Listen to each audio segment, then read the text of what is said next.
probably one of the most sought after birds of prey throughout all of them because he's super elusive, especially the adult males. That's why they're referred to as gray ghosts because literally you've seen it. 1 minute you see him, next minute he's gone. That's it. So you got to be right place, right time, and hopefully you'll make the best of the situation. It's never a guarantee. Here he comes. Here he comes.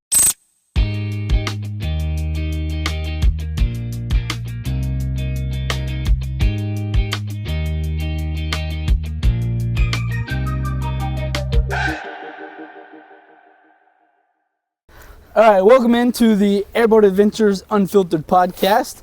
Going a little behind the scenes here at Boggy Creek Airboat Adventures, and today we have a special guest.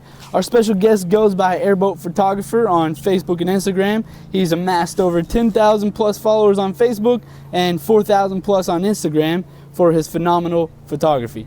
So today I'm going to let Captain Wayne introduce him, and then we're going to get into some interview questions here for John.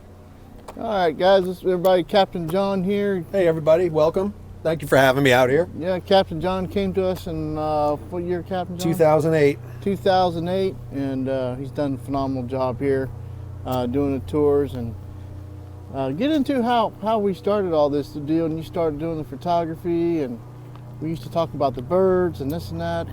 You ready? Yeah. We're going to go to the dark road. Yeah, hold on. The birds and not the birds and the bees. There we go. Please. Yeah. Yeah, take us I back. had a whole show and tell plan for that, Billy. Come on. We don't want no show or come tell. on. Hopefully you guys got some zoom lenses on those phones because you're going to need it if we're going to get show and tell. Anyway, I'm going to go the dark path first. Yeah, take us back to the dark beginning. path. So beginning was, I got here in 2008. It was purely desperation. I needed a job real bad. This was the only position that I found with any openings in the Central Florida area. I don't know at the time I didn't know anything about airboats. I had no idea what I was doing. And I was crossing over a threshold into the absolute unknown, and I was petrified. And you know, there were some growing pains. It was a little challenging at first, but then the more I started to do it, the more comfortable I began to feel. And then, boy, I'll tell you, within about a year and a half, it was like, this is where I was meant to be, through and through. And I mean, do you want me to segue into the photography aspect of how I got to where I am now? Yeah. Well, like I said, I'm going to take it down the dark path first. And the dark path is cancer. 2017, I was diagnosed with prostate cancer, September 10th, 2017. And that basically was a life-changing event. So I went through and I did everything I was supposed to do, got the surgery done, did 7 weeks of radiation. That was 2017. 2018, I was released back to work, and it was, again, an absolutely life-changing event for me, and it changed my entire perspective on life, work, home life, everything. Everything changed for the better. I was able at that point to put my ego in check and to just really focus on what's absolutely 100% important, and that's about the time when photography found me. And you know, I had a little camera and I was taking some pictures here and there, and I bought into the BS about, oh, you know, you do really good work, you should do this, you should post it here, and you buy into it. You know, you buy into the hype. And then I made a calendar because I bought into all that crazy talk, and I sent the calendar to a friend of mine in Texas, and I didn't hear from him. And I turned around and I called him about 5 days later, and I said, hey, what'd you think? He goes, well, are you sitting down? I'm like, yeah, sure. He goes, well, your stuff sucks. And I said, oh, okay. You know, a little bit bruised there. But I turned around and I'm like, okay, what wasn't right about it? He goes, well, it's not sharp, it's not this, it doesn't pop. And I'm like, okay. And I turned to him and I told him, you give me 1 month, and I'm going to give you an image that you're not going to believe. It's an absolutely, and I set my sights on finding a male ruby-throated hummingbird. And my goal was to freeze it in flight. And I went and I started studying, doing different online tutorials, really kind of honing and learning what the cameras really were capable of. And I turned around and I got the image and I sent it to him and I said, well, how do you like me now? And he goes, wow. So pretty much self-taught. Yeah, self-taught with tutelage along the way, and different, you know, I've taken a few different, shout out to Jared Poland for Knows Photo. Who else? I think you talked to Niedenthal a couple times. I didn't talked you? to John. John Niedenthal gave me a little bit of guidance, and I just started to kind of grow from there. And to be honest with you, what I did in 2017, 2018, I can't even look back on now, Right. because I look at it and I see. I'm admitting it now to everybody that sees this, but you're supposed to never admit what you don't like about what you do. Because the minute I tell you, hey, this is the flaw in that picture, that's all you're going to focus on. So now what I do is I've gotten to a point where I try to eliminate all the flaws. I try to go 100% on, and in this mind, when the opportunities are happening, it's like a continuous Rolodex. I'm looking at something, and I don't look at it like a normal person anymore, which isn't a bad thing. I look at it as exposure, f-stop. Is the ISO correct? Am I on my right shutter speed? Is it backlit? Is it not backlit? There's 100 different things that go into it when I start to do it, and every single one of those moments are extremely important. Right. And that's what gives you a good finished product. Yep. Absolutely. The minute you get complacent, that's it. You're done. You're done. You've got to always continue to grow. And don't look at what you did last week or last year, or pay attention to what you're doing right now in the moment. That complacency word Yeah. happens in life Yeah. and everything you do. Yeah. Oh, yeah. I It mean, seems to always.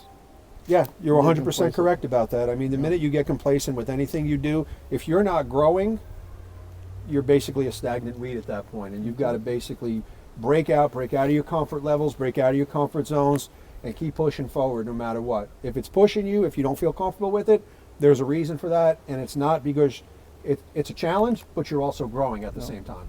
So speaking of growing, so how did you grow this airboat captain career and this photography career from combining them to where it is now? Oh, well, I mean, the combination of it was a natural progression. And sadly, and I really hate to say this, but sadly, for the first 9 years of being here, I didn't have that vision. The first 9 years, you're so focused on things that you just don't even realize sometimes. You go out there and it just becomes kind of automatic, but then the wheels start to turn. And it goes from just being about gators to learning about the environment, learning about the plants, learning about birds of prey. I'll sit here and talk to you till the batteries run out on these phones about birds of prey, because we live and we work in the absolute capital of Florida for birds of prey. This time of the year, this is your time of the year right now for birds of prey.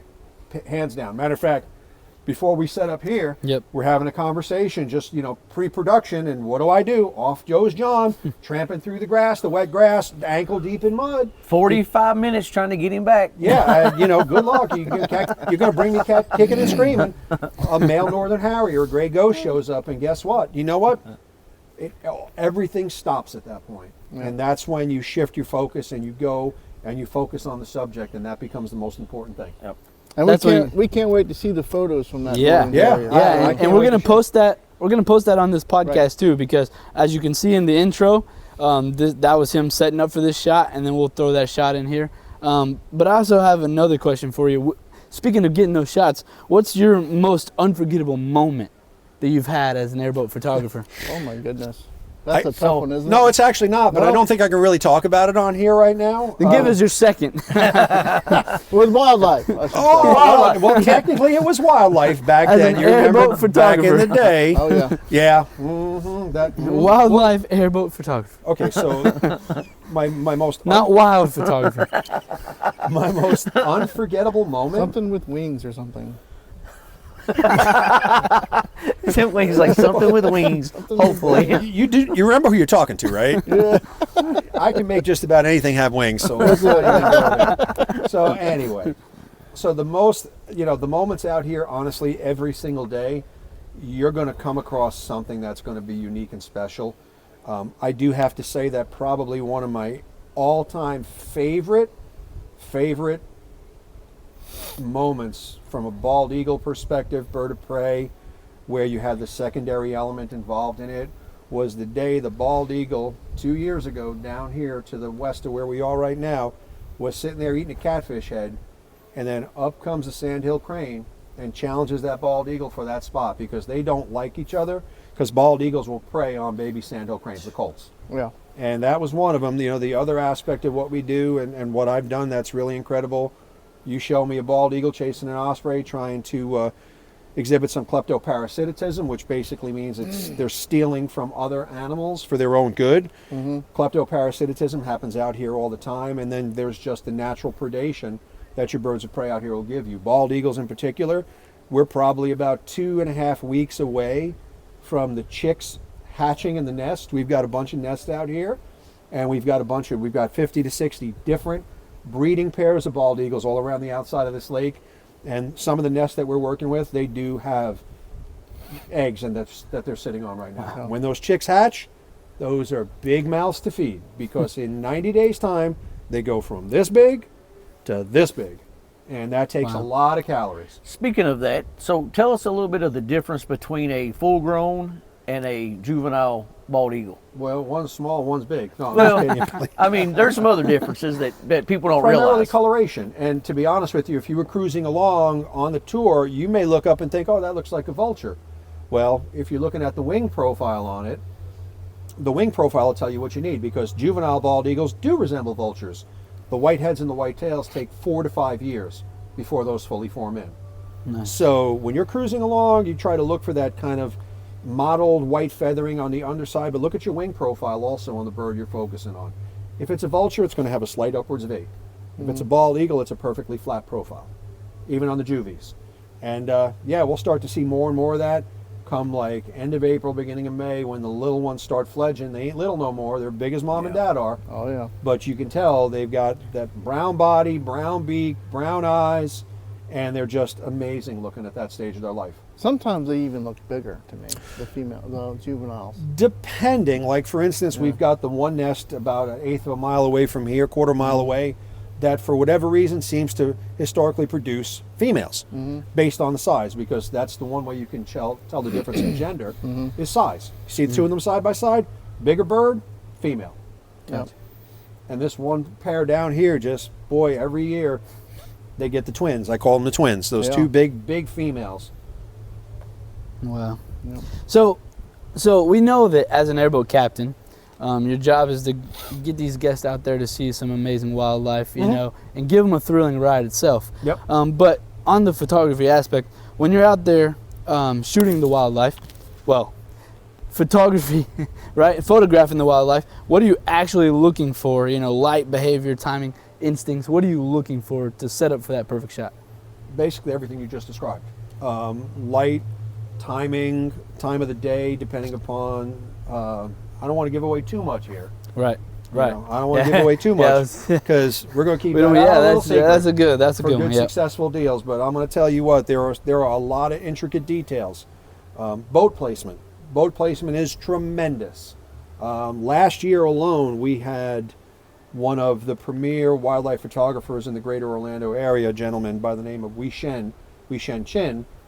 Him and his kids have been coming out with me now specifically for photography tours for the last 2 years, and they have always seemed to place in the top 3 in the Orange County Audubon photography, Chertok photography contest every single year. That's very impressive. I know that because I can't beat them, dang it. They got a little bit more advanced gear than me. Hey, that's okay. That's good stuff. So, but a lot of people can take pictures of animals all day, right? Absolutely. But your work feels different. So, how do you capture emotion in every single frame? So settings are huge. Your settings, you again, like I mentioned earlier, the Rolodex in your mind, that mind is constantly spinning, and I'm making changes on the fly, like literally. I'm piloting the boat, I'm getting the boat in the right position. As I'm doing that, I'm reaching for the camera. As I pull the camera up, I kind of set the camera generically up in the morning with like 2500th of a second. The ISO is set to auto. Anybody knows photography, you'll know what I'm talking about. And then the f-stop, you always want to go for maximum f-stop to let the greatest amount of light in. Occasionally on a day like today, you have to play with your exposure compensation as well. So you're either increasing or decreasing your light based on what your needs are. All of that plays a huge factor. Nice. And so we kind of talked about your most unforgettable, or sorry, No, we didn't. most No, we unforgettable, didn't. not most unforgettable. We kind Sorry. of skirted around that conveniently. Yeah. That'll be a later broadcast, everybody. Different channel too. That's No, sorry, not your most unforgettable. Sorry, but we talked about one of your most memorable. Okay, but what about the hardest wildlife shot you've ever taken? Probably belted kingfishers, aren't they? Huh? That's one. That's one. That's one of the most challenging birds you're ever going to get out here. And again, for anybody that's doing this, if you know your ins and outs about gear, photography, and so on, belted kingfishers are easily one of the most challenging because they are phenomenally skittish. They don't stay still for you for very long. They don't like the presence of people. Unfortunately, in the last few years, unfortunately, in the last few years, we had one male that would come around, and he didn't care about the boat being around him. He would let you get within 25, 30 feet of his location, and he would not flee. Wow. And again, looking at the gear, this lens here is only a 400 millimeter max, as opposed to 600. The majority of the work that I did with the one that I named Zero, I named him Zero because of his attitude and zero craps given when you showed up in his territory. He didn't care. But you had to be strategic about what you did with Zero. With Zero, when you're approaching, no excess movement, no flailing, no reaching for phones. Your stuff had to be up and ready to shoot. Minimum movements and very slow, and he would give you what you would need. And the majority of the work I did with Zero, I did with the 400 millimeter lens, which anybody that knows these guys know you're shooting at 800 with teleconverters, sometimes 1.4, sometimes 2.0 teleconverters. You're hiding somewhere. But Zero was a blessing through and through, and we really capitalized on that. I got some beautiful shots of him. Unfortunately, this year, he has not returned. Don't know what his age was because it's a wild animal. He just gifted us and showed up one day, and we capitalized on it. And I talked about him and gave as many people the opportunity to see him in that capacity as much as I possibly could. And I know normally his return is around the beginning of November, and this year we haven't found him. So maybe he has just gone on, maybe he's moved to another area. Potentially, he could have been an older bird and that was it, his time was up. But it's hard to say, but definitely we haven't seen him this year. Yeah. Wow. So that's one. The other one, as you guys just saw, and I gave you the whole background of it, Northern Harriers. Northern Harriers, especially the males, the adult males are this like beautiful light gray coloration. They are birds of prey. They're highly migratory. We get them in the wintertime. They start around November. They'll stick around here with us till about March, and then they head north again. But the gray ghost is what they're known as. They fly with the minimal of effort. You really can't even call it flying. It's more like a Gliding. controlled glide. Yeah. Most people know them as marsh hawks. The Harriers, the reason they get that name of the ghost, if you blink, they're gone. And if you can find one or two birds that you can learn their behaviors and their patterns, you will get the most success. But you got to be patient with them. I mean, case in point, what we just did with Shadow a few minutes ago. Oh, look, there's Shadow. Okay, this is what he's going to do. And what did he do? He did exactly what you planned. He will do it again because he came in here about, 1:45? Mm-hmm. He'll come back about 4 o'clock. And And he'll then- run the same pattern. And the Northern Harriers, a lot of people get confused sometimes with them or the Everglades snail kites. Correct. And they do have some similarities, but You were the one who introduced me to the Northern Harrier, and I'm Yes. going back before the photography started. I saw this bird gliding across in front of the boat basin there, and I could tell that it was different in its posture, in its flight pattern. And I'm like, Wayne, is that a snail kite? And he goes, no, man, that's a Northern Harrier. And I just went, oh, okay. But later on, as time progressed and I got more into this, for me, the more difficult the subject, the more I want it. I don't want the low-hanging fruit.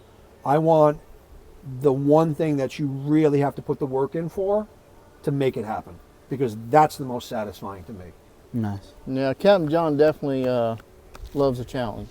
Bring it, bring it, bring it. You bring it. I'm going to come at it. Whatever I want, I'm going to get it. The harder you work, the luckier you'll get with that. Mm-hmm. But you got to put the time in, and you got to be patient. Nice. Sweet. John, let me ask you this question. Yes. So we haven't really asked this question. What is I'm married, if that's what you're worrying. Kidding. what is your favorite bird to photograph? Ooh. You know, it's going to sound crazy. Favorite bird? I got to say the one that's in front of me, bird of prey wise, but that's not 100% truth. Favorite bird, I think, to photograph, there's 3. And they're not in any particular order. We've already discussed northern harrier, bald eagle, peregrine falcon. I've traveled to New Jersey to go to take photographs of the peregrine falcons. There's a few of them that are here local. Same thing, learn the pattern, figure out the pattern. But deep down inside, at the end of the day, the snail kites are absolutely my absolute favorite, for sure. Like through and through, because the best part about photographing the snail kites is being able to bring other people into that, other photographers, even just birders alone. Like I had 2 birders from California on my boat last night, and they were hardcore. They showed up with the binoculars and everything, and they started asking me about snail kites, and I kind of giggled because, again, this is the snail kite capital of Florida, right here on Lake Toho. Yeah. Period. I mean, we went out this morning. I took Izzy with me this morning. She was my deckhand today, and I've been teaching Izzy photography. She's been using this camera right here, and we went out, and just out here to the east or to the west without even trying, 4. So let's do this then. So we get a lot of young photographers that come out here. Mm-hmm. We had one in a group about a month ago. Nice kid. Yep. Had a nice big camera, expensive camera. I'm sorry. One tip that you would give a young person that's wanting to learn photography and maybe even wildlife how to photography. Wildlife photography, or making money with wildlife photography. I know it's hard. Making money is extremely difficult nowadays. Here's why. The field has become very crowded. The field has become extremely crowded. The technology has gotten fantastic. These cameras, I started off with one of the first generation Nikon D40 back in 2007.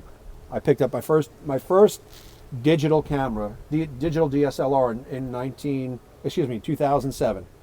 And then I graduated to a D70-100. I'm a Nikon guy. I don't hate on anybody else's choices. Sony, Canon. They all make good products. Oh yeah, I mean Olympus.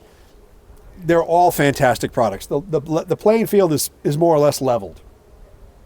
The best advice I'm going to give them: stay humble. Stay humble. Listen to the critiques. Don't get hurt by them. Listen to them. Take them to heart. And then grow from it. And you got to sort through, because the haters are going to hate. It is what it is. You got to sort through it, and you got to understand what is a healthy critique versus what is sour grapes and somebody kicking rocks. Mm-hmm. So you don't listen to what your family. Be comfortable and be polite to your family, but they're going to tell you everything you do is the best thing ever because they love you and they really want to protect your feelings. And I get that. But you got to go outside of that, and you got to ask people that are non-biased, that will give you a true opinion of what you're doing right and what you're doing wrong. And even then, the one bit of information I got, which works for me, is flavor to taste, especially in your post-production. I'm going to do things different than you'll do them, than Wayne does them, than Logan does them. Everybody's going to go ahead and they're going to edit things differently according to what works for them. Yeah. So say if a kingfisher right now. So if a young photographer gets on your Facebook page and says, "Hey, Captain John, can you critique my photos?" Would you is that something you would do for a young photographer? So if they want honest criticism, yes. If they're looking for me just to get have a smoke blowing situation, Well, I would hope they would want the criticism. I would hope they Yeah. would. And, and there's people that have approached me before and asked me that question. And then later on down the road, when I gave them an honest answer, I was basically shut down and told, oh, listen, no, I'm really happy with it. Well, then be happy with it. Right, right. Just don't ask me a question that you really don't want to hear the answer to. If you want to settle, then take the, But if you really want to improve, Yeah. and If they you're wanna looking to hear- go yeah. next level, then yeah, I'll give you honest criticisms. But if you're happy with what you have, man, be happy with what you have. Not everybody's going to go to that level. Not everybody's going to invest in that kind of gear. Nor should you. You start going down that road, it gets very expensive very quickly. I mean, your memory cards in these cameras right now, the CF Express Bs right now, start at over $200 and go up from there. And they're getting faster and they're getting more expensive now. Just a memory card. That's crazy. This camera right here, the one on my left arm, has about $500 worth of memory cards sitting in its slots right now. Just memory cards. wow. It's not for everybody. You don't have to take it to that level. I'll be honest with you. If you're just a generic hobbyist and you just want to go out there and get some nice shots, look for a Nikon P1000. You can probably get them used, or a P900. They are a simple point and shoot with phenomenal zoom, optical zoom and digital zoom that some of these cameras can't touch. And where can you pick those up at? Like Best Buy or something? I don't know. I mean, you can go to like your major online. You can go to Sammy's Camera from California. They do good stuff. They've always been good by me. Yeah. They've always stood by what they have for me. And these are places you can go if you're looking for something secondhand. Go to mpb.com. Yeah. mpb.com has used equipment on there, and they go through everything. They make sure, because they don't want to put garbage out there, because that's their reputation. Plus, they offer additional warranties that you can purchase, so that if something does go wrong with the cameras down the road, you send it back, they'll either fix it or replace it. How can you beat that? You can't. Yeah, can't beat You got that. These are big investments, or go another step beyond that. Go to a professional camera place and get insurance. Who is it? I think I'm part of PPA, Professional Photographers Association. They offer liability policies, and they offer policies for gear. That'll cover you up to X amount of gear. Because, listen, that's my biggest fear here. I mean, you see I got the hand straps on here, and like I tell Izzy, whenever you pick that camera up, that wrist strap has got to be on. Because if you drop it in the water, It's over. kiss $6,000 goodbye just here. Just here. Big investment. It's a big investment, but the right tool for the right job, depending upon what your goals are, will help you achieve what you're looking for. All right. Nice. Which a lot of people don't know. Boggy Creek Airboat Adventures. We're here in Kissimmee, Florida. Captain Wayne, you want to give our discount code? And Yeah, discount code BCTT, the number 10. That's BCTT and the number 10. That's for any tour that we offer. And actually, we do airboat photography tours with Yes. Captain Yeah. John here. Absolutely. It's usually an early morning thing, so you got to be an early riser to do those. Yeah, those times, so. It could also depend on what time of the day is going to be the hot time for it. When we do those tours, it's specifically centered around snail kites. You want snail kites, you want their behaviors, that's the tour for you. yeah, if you're interested in that, you can contact Airboat Captain here, John, or Airboat Photographer, or me at Boggy Creek. My email is billy@bcairboats.com, and of course you can contact him through his socials, or they can. Yeah. Me? Oh yeah, you Yeah. can just find me either on Instagram or Facebook, Airboat Photographer at either one of those. It's just as it sounds, Airboat Photographer. If you have questions, you have concerns, you want to know more about it, if you're looking for an actual photography tour, the photography tours now are, we can take out to 6 people, and we have 2 options now. We just increased that. Nice. We've got a 2-hour tour because, let's be honest, time is everything out there. Sometimes things don't happen right away. So you've got to wait it out, and you've got to wait for those moments, but you have to also find them and create them as you go. So that Right. when you find them, boom, now you can work with it. Right. But we just increased another option to a 4-hour tour. Nice. Nice. We're starting to do 4-hour tours now, which I am absolutely all about, Because I'm going to tell you what, the one thing that gets me up in the morning and really makes me super enthusiastic about coming to work is knowing that at some point during the day, I may get an opportunity to capture something that is going to be amazing. Yeah. And if I've got people on there that I can share it with that have the same level of enthusiasm, that's even better. So you are our captain for the photography tours. That's correct. Yep. And so that means first come, first serve. So if he's got already somebody scheduled for that day, I mean, you know, Come the next day. Come the next day. That's right. Listen, So- you get what you pay for. There's a lot of value in that. If you have questions, generally, I don't offer advice when people come on. You come on, if I see you got this, I'm not saying anything to you, because I assume at that stage of the game that you have all the skill sets that you need, and I do not want to step on your toes, and I don't want to hurt your feelings in any way, shape, or form. If you're not sure about something and you ask me a question, I will do everything in my power to point you in the right direction and guide you down the right path. Awesome. Nice. Anything for him, Wayne? Anything else? No, I think I'm pretty good with Yeah? it. I mean, Yeah. I don't know You if sure don't guys- want to So talk how about long? that How long have craziest you moment? two? How long have you two worked together?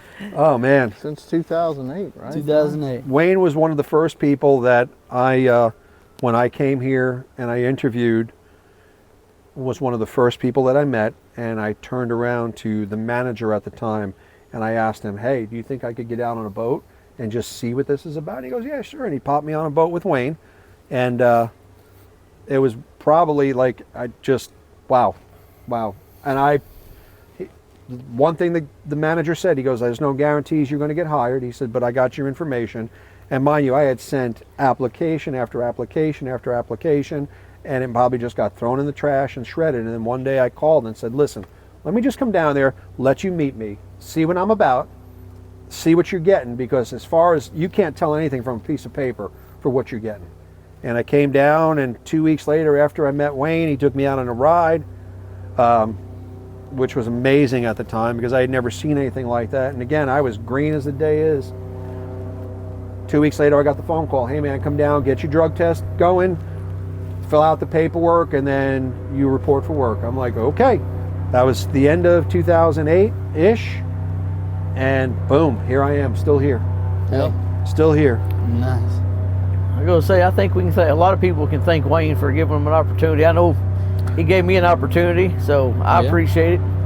Thank you, Captain Wayne. Yeah, you're very welcome. Hey, Wayne is a plethora of knowledge.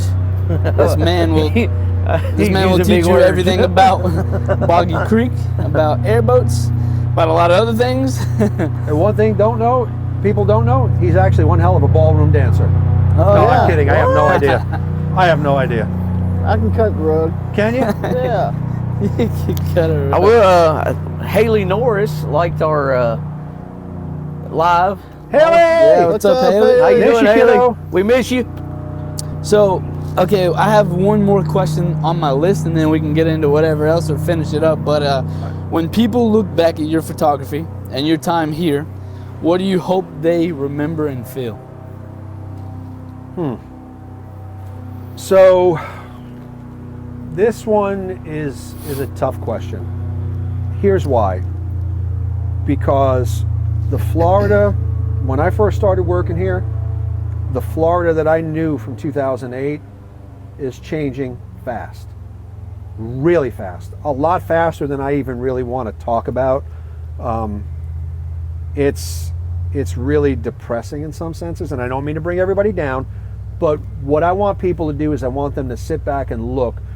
These images that I'm taking today are telling stories that may not be here in 10 years. The bald eagles that you see today, we may not have them in 10 years because of all the development. Yep. And it's getting bad. I was almost late for work today because the 429 was shut down. And I actually had to take the surface roads and backtrack and get ahead of the accident to get to the 429, and I went down a road in Claremont called Schofield Road. The last time I was on Schofield Road was about 2019 with my wife, and we went down there because I saw there was a report that there were burrowing owls, which are one of the most endangered birds of prey in the state of Florida, that were in that area. And we went down there, and it was just beautiful rolling hills, and there was a couple there that were taking pictures on top of this vista with like all this farmland in the background. And I went through there today, and all I saw was development. Rooftops and solar panels, and I just thought, wow. So this is what I hope people take that away and realize this is just telling the stories that don't have a voice. Sure. It's more than entertainment. It's way more than entertainment. Absolutely. It's a little bit of an adrenaline push for me, because it is in and of itself, it's a chase.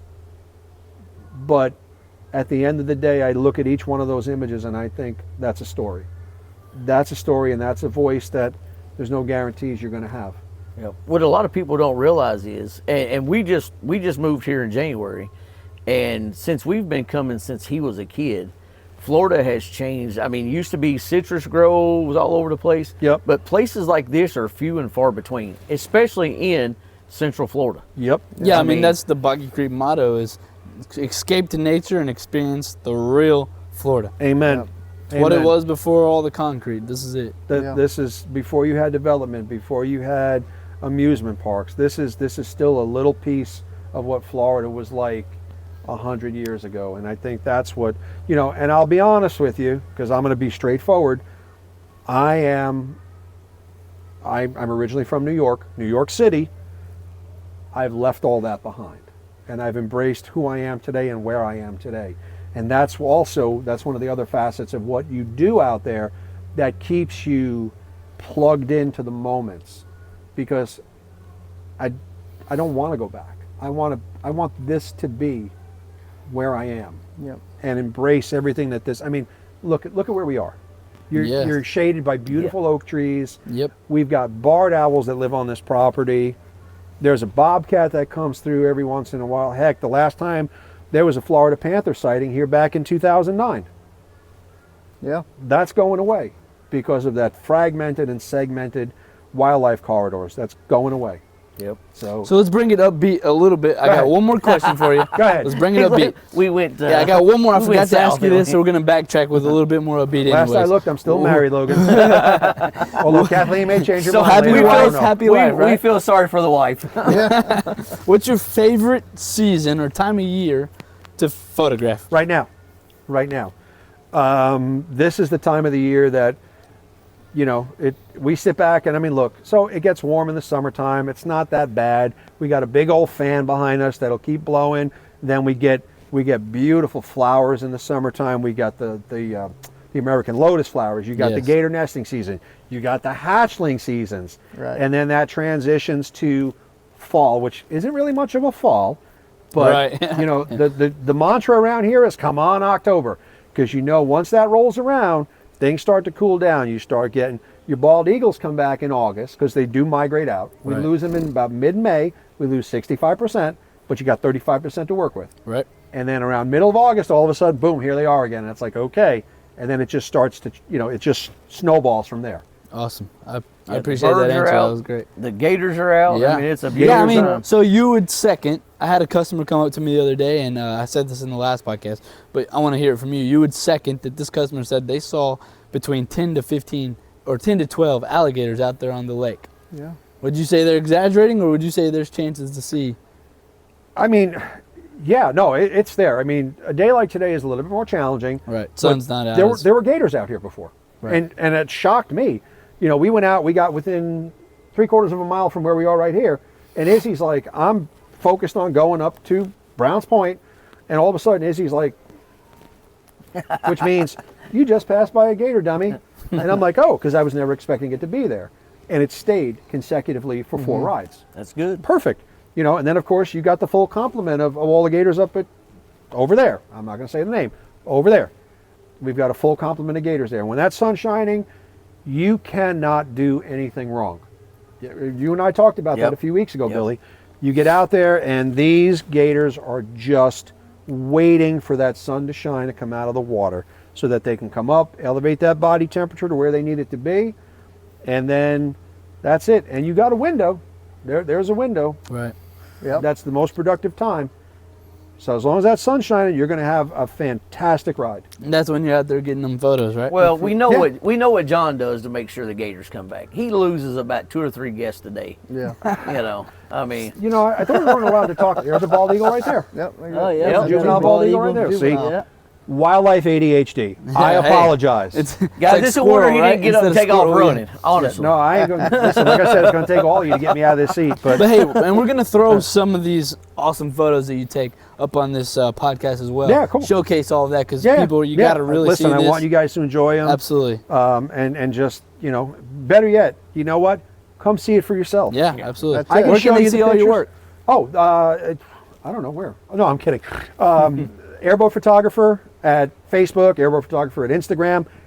More so Airboat Photographer on Facebook. and you do sell prints, right? I do. I have prints to sell. I've got like my own little online store thingy that I can do. I've got custom prints. Yeah, everything there is available. Okay. But come out here and see it for yourself. Yeah, I mean, heck, as soon as this gift shop gets rolling again, you can come out here and buy them right through the gift shop. Yep. Yeah, take He- a ride with John. He Yeah, sold but some again- right before the Yeah, little right. Great incident, thing for so- the holiday. You know, it's for that someone special you can't buy for. If they're really into birds of prey, man, that's it.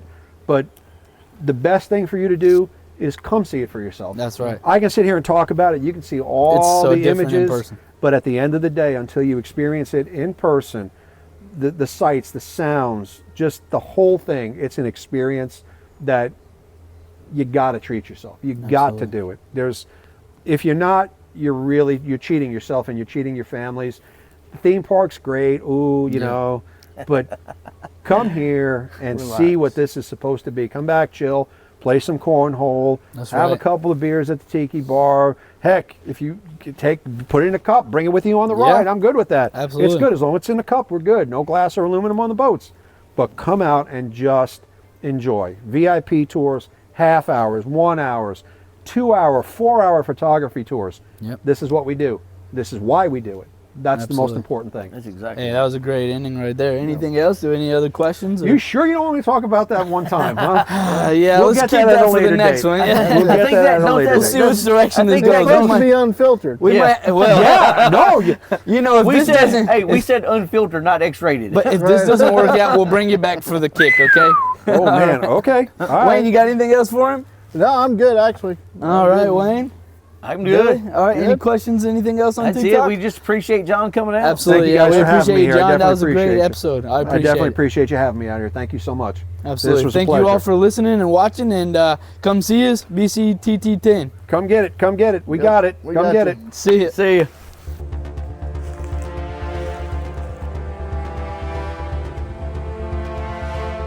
By sound, in addition to sight. Which directs sound back to their ears, which makes them one of the most difficult ones to actually photograph out here in the wild.